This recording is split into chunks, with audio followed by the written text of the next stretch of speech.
Pourquoi est-ce que je provoque des réactions violentes? Alors, c'est pas forcément à moi de répondre.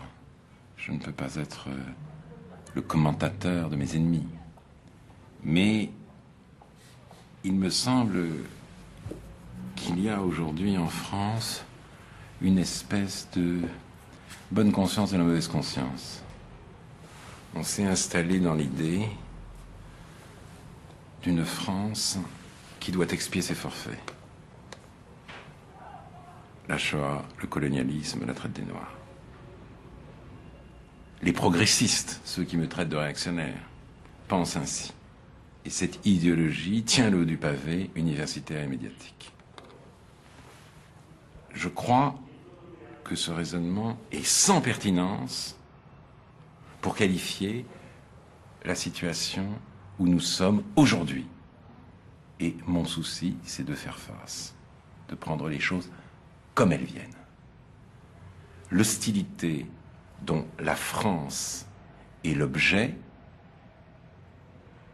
d'une partie importante de ces nouvelles populations n'est pas la conséquence, le résultat du colonialisme d'hier, ni même de la xénophobie d'aujourd'hui. Il se passe autre chose. Ce qui se passe, je ne sais pas le caractériser, mais dès lors que je refuse le confort de ce vocabulaire expiatoire,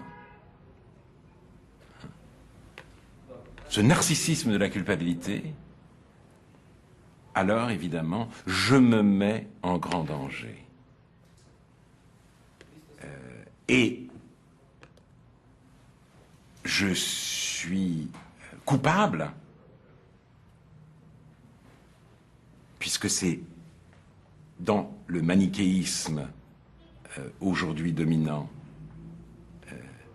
le grand repoussoir, je suis coupable de racisme. Je suis celui qui justifie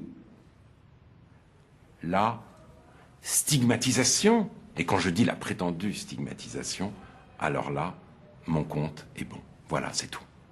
Il n'y a pas à chercher ailleurs. Et comment vous vivez la violence de ces attaques? C'est très douloureux d'être attaqué en ces termes. Parce qu'on ne peut pas faire le fier.